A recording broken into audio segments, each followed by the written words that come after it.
Main event, PFL Chicago, April 11th. The man with me today, Sergio Pettis. Sergio, how we doing, bro? Doing well, brother. Just finishing up the last couple of touches of camp, getting that weight off me, and just preparation for this next couple 7 days, man. It's gonna be a quick transition.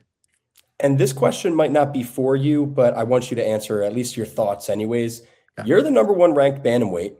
Why is your fight not for the vacant title? That was my first thought preparing this interview. yeah. You know what? I thought I would get a title shot after that last fight, especially fighting Magomedov and it ending the way it ended. But the promotion has other plans. I know they got rid of the tournament format, and I think that kind of mixed things up a little bit. So we were waiting around for Alves for that fight with Alves, the champion, but he was hurt a little bit. They told me he was hurt, so they were like, "Hey, man, you want to get busy again? We'll put you in Chicago, and we got a guy that would want to fight you." And it was Mitch McKee. So I was like, I've never said no to any fights throughout my whole career. Another opportunity for me to go out there and have a fun performance, go out there and stay busy at 32 years old, and I'm in my prime too. So I'm trying to stay busy. But I did see that they signed the old risen champion Inoue. So I think there's Mhm. some little bit some things planning on. I see he's fighting Elvis next, so could be a good scenario if all goes well this next Saturday. I'll ask you more about that one later for Yep. sure. But for now, before I ask about your fight, I do want to know you think you beat Mitch McKee, you do get that title shot, right? Against, we'll figure that out later, but you think you get the shot. Yeah, I mean, I would suppose I get the shot, but at the same time, I'm not offended if I don't get the shot. Like I said, I'm trying to stay busy, and I see some names in the division that I like to compete against. So, it is what it is at this point. I'm here to just stay active. Yeah, no offense at all. Mitch McKee, next up, easily his biggest step up in his career. So, what are your thoughts on him and this fight? Mitch is a tough dude. I mean, he has a wrestling background, collegiate wrestler from Minnesota, 28 years old. He has a kid too, so I know that extra motivation. And when you have a kid, I just had my first kid, so I think his style is pretty interesting. He likes to go out there and bang a little bit. He's got some hands on him. He's got some finishes. So when you fight a guy who's 10-0, who's never been touched up before, they're a little bit more confident. They're almost a little bit more, like unknown to the risk factor of getting hurt. So I think that confidence is going to be cool to face. And he's a big opportunity for him. He's going to come out here and try to make a name for himself off of me. So big fight for him for sure. Big step up in competition. But I think I'm ready. 32 years old. I'm in my prime. I faced some top guys. So there's a risk for my ranking, but it's going to be a risk for his health. Well, a lot of people are saying, he's going to just come in and go right for the legs, but you have a tendency to finish people in crazy ways, especially when they're like trying to shut your style down. So, what kind of fight do you think fans are in store for? You think he's going to be able to get to the legs, or you have something else in store for him?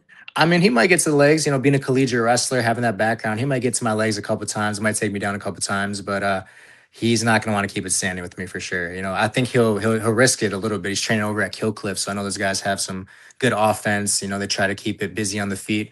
Like I said, him being confident and well as never been touched. It's going to be unknown to him, so I think he might test the waters a little bit, which I hope he does. But either way, I'm ready for every position he takes me in. Wrestling pedigree, jiu-jitsu pedigree, striking pedigree, on the fence, all of the above. 33rd pro fight, like I said, man. And 32 years old. I got a lot to prove this fight. Not having Coach Duke Roufus in my corner, this fight's big for me, big fight. I want to show him and show the world, that everything he taught me is still being implemented in my game plans. And yeah, I got some tricks up my sleeve, man. This is first fight without Duke. Am I correct? Correct. Yep. Ever since I was 14 years old. I mean, I don't want to like bring down the tone of the interview, but we've already talked about this in the past. But Yep. what are your thoughts on that, not having him in your corner this time? Oh man, it's definitely gonna affect me a little bit mentally. Just the first couple of days of fight camp or fight week. But he left me with some great generals. Scott Cushman is one of the guys that I've been coached by ever since I was 14 as well. So it's I got a good relationship with him. My coach Chris Wright as well. We got a great relationship together. He's been with me throughout this whole time with Duke as well. So, and Anthony Pettis, of course, going to be in my corner. So, I feel those guys will keep me in the right mindset and just keeping me motivated and hungry. Not only that, man, times have changed. I got a kid in my life now, so don't get me wrong. It's sad that my coach passed away, but I got a lot to prove to my son, to my coach, to the world. So, I think I'll be able to hold my emotions together and go out there and do what I need to do, get the job done. Last interview, I don't remember if it was right before your son was born or right after. Do you remember? I think it was right.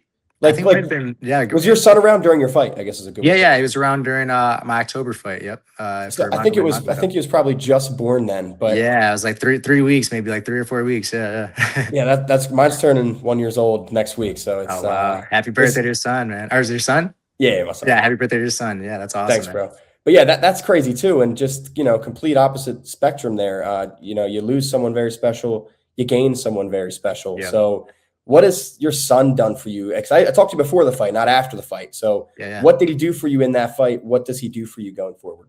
Oh man, he just motivates me and keeps me happy. It was I wouldn't say it's like perfect timing he came into my life. It was like it was a good timing, but when Duke passed away, it was like I had to hold back a lot of emotions and keep myself together because I want to pass it down to my son. And it's just awesome to have in my life, man. Seeing him smile every day. I got a reason to wake up, a reason to be motivated, a reason to be up at nighttime as well, because he does not sleep so well. So, but yeah, man, having him in my life has changed me for the better. I feel like I take my life more serious and just take this opportunity more serious to be a martial artist. I want to make sure I pave the road for him to have a great future, but not only that, someone he could be proud of as a father. Like my dad was a good guy. You know. Sounds like it's all respect, so doesn't have to be smack talk, but any message to Mitch McKee ahead of this fight? Man, Mitch McKee, I appreciate you taking this fight, man. But you're like I said, my risk is my ranking. Your risk is gonna be your health. I'm gonna go out there and try to hurt this man. I'm gonna show that there's different levels to this game. And right now I'm on a whole different level. Being where I am, 32 years old in my prime, I ain't slowing down and I got some big goals ahead of me. 32-ounce prime rib, brother. When with a win, do you want to get that, or do you want to get back into the cage? Any ideal timeline? Man, I'm trying to stay busy. So as long as my body's all healthy and things go right completely, I'll get back in ASAP. I'd like to fight maybe one more time before I turn 33. So for sure. And there's, like I said, we'd revisit some of these fights, but before I talk about the Alves fight, on your card, Stotts and Kavalov, or Yeah. I didn't get the pronunciation right, but you know what I'm going for. Yeah, yeah, yeah. It's hard last name. They're fighting on your card. That's another one. If someone makes a Mhm. statement there, maybe they fight you next for a title. So, what are your thoughts on that fight? Who takes it? Could that be a next fight for you? Yeah, I mean, Rafian's always still in the picture regardless. He's number two in the rankings and he's hell of an athlete. So, Yeah. yeah, winner of that fight for sure is in the mix as well. So, man, I think it can go any other way. I know Taylor Lapilus is number three or number four. That's a name I was Mhm. talking about fighting as well. Very interested in that fight. So, yeah, man, I'm here to fight them all. I want to fight everybody in the division and try to come out successful. I want to go undefeated for the next couple years. If I am PFL matchmaker, which I am not, I do say, Alves makes a statement, even probably gets a win. I think you and him are probably my next title fight. Do you think Alves beats Inoue, or do you think Inoue comes in with the debut with an upset? I mean, it could go either way. He's a beast, man. He's got a great style, that Japanese style. He's very aggressive, and he was a former champion, so he's got all that, just that skill set with him. Elvis, I like his style too. He's a banger. He goes out there and goes to war. It's going to be a great fight. I'm very excited for that fight. But I definitely believe the winner of that fight should meet me for a belt. The belt's vacant, and we need a champion. Agreed, man. Agreed. And PFL, talking about changes, rumors on the street, or at least there's noise PFL might consider a name change. I see fans like bring back Bellator. So, what are your thoughts on all this? Yeah, man. I like I said, I've been so busy being a father and just training every single day that stuff doesn't even matter to me. But it'd be cool if I could get the PFL belt and they change the name and I could get another belt with another organization name. So, yeah, I'm okay with it, man. I'm okay whatever which way they're going. I'm glad they're figuring things out and trying to make it friendly to the fan base. It was hard to follow with the tournament style, the tournament format, so many different divisions. So, I think this is a better format for everybody to follow and to get in tune with the fighters. So I like the way that things are going. I like the direction that they're heading in, and I'm here for it all. Here for every single step. Well, the last thing, almost the last thing I want to talk about is something I know you've been tuned in on is somebody named Mr. Anthony Pettis apparently has an MMA fight booked for his Yeah. return. It's not on Tapology, so I'll ask you, is this official? This is actually happening. I believe, yeah. I mean, it sounds like it's happening. He's been in training camp. I think the fight's June 9th or around that time. 6th or something like Yeah, that. Yeah. 6th or 9th. I think it's in Kazakhstan, if I'm not Kazakhstan, mistaken. yeah. Yeah, yeah. I think Borat's from there. Yep, So yep. yeah, yeah. So I mean, as of right now, things are panning out to have a fight. Anthony's welcome back fight at 39 years old, and I'm excited for him, man. He's got a time to really recover and enjoy his life. And Anthony's hell of a martial artist. I think the MMA game needs it back. You going over to Kazakhstan with him? Oh, I have to, 100%. He's going to be in my corner this fight, so I'm going to go over there with him and be in his corner as well, help him prep for this fight. You know, it's a tough dude he's fighting. And just for fans who can't see the insight, like, what is it like with Anthony Pettis' return to MMA training camp? Like, is he still dogging it out like the good old days, as they would say? Yeah, I think he's a little bit smarter nowadays, obviously with his age. He's taking his time and building his skills as he's going, not getting too hurt before the fight. But Anthony's one of those guys. He's got so much tricks up his sleeves. He's been a martial artist his whole life, and he's very confident with his skill set. So he's not afraid to throw anything. Yeah, it's going to be a great welcome back fight, and I'm gonna make sure of it as well. I'm gonna help him go out there in Vegas and prep him. And yeah, I'm excited for him, man. It's gonna be a big one. And for the fans, that's June 6th at Orta Global Fights Okay, perfect. in Kazakhstan. I got you. Perfect. I appreciate that. Another legend, and this is the last thing I want to talk about, another legend who fans, myself alike, always thought would have been a great fight. Yourself, Demetrius Mighty Mouse Johnson. Mighty Mouse just got called UFC Hall of Fame. Any thoughts on that? Did you get a little excited to see that? Oh man, very excited. Much deserved. I've been a big fan of DJ since the beginning. You know, he's one of the GOATs in MMA, not only in MMA, in the UFC, anywhere he steps in, he's one of the GOATs. So much deserved. Very happy for him and his family. It's cool he's getting his flowers at the end of his career, especially when he's retired.